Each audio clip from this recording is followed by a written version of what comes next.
Kaisa, daughter of the Void.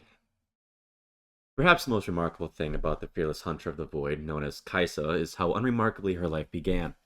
She did not descend from tribal warriors hardened by generations of battle, nor was she summoned from distant lands to fight the ignoble menace lurking beneath Shurima.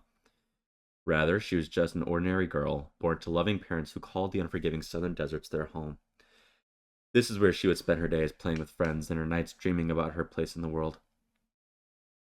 In her 10th summer, the young girl Kaisa's destiny would be changed forever. Had she been older, she might have noticed more of the unusual events that had begun to unfold in the villages. Every day, her mother urged her to stay home for fear of strangers wandering the land, demanding tribute to dark powers below. Kaisa and her friends did not believe it until one evening they came upon a pen of sacrificial goats brought from nomad herdsmen. Using the knife her father had given her on her 8th birthday, she cut their tethers and set the animals free into a nearby canyon. It seemed like a harmless prank until the unthinkable happened. The ground began to quake, flashes of light scorched the sky, and the children ran for their lives. The void had been awakened.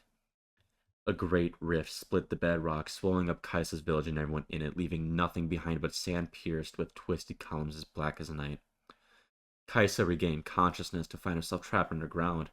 She was filled with crippling fear, but there was still hope.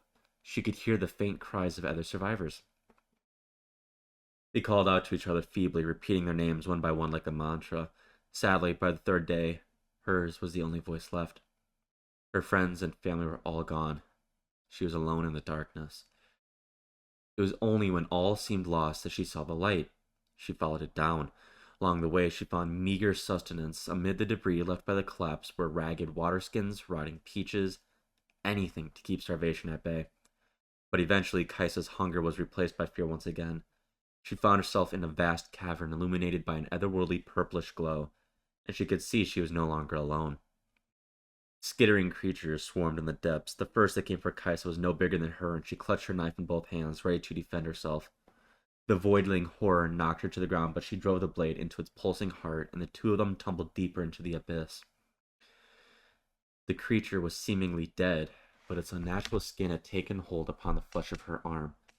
The dark shell tingled, but was hard as steel to the touch. In a panic, Kaisa broke her knife trying to remove it, but when the larger beast came, she used it as a shield to make her escape. Soon enough, she realized the shell was becoming part of her as her daily struggle to survive drew out into years.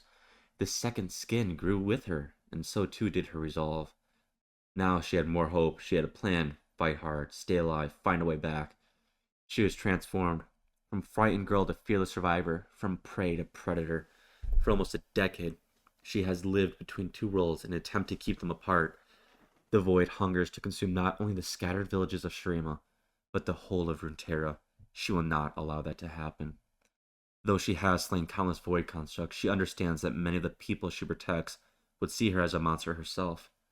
Indeed, her name has begun to pass into legend, an echo of the ancient horrors of doomed Ikathia. No longer Kaisa, but Kaisa.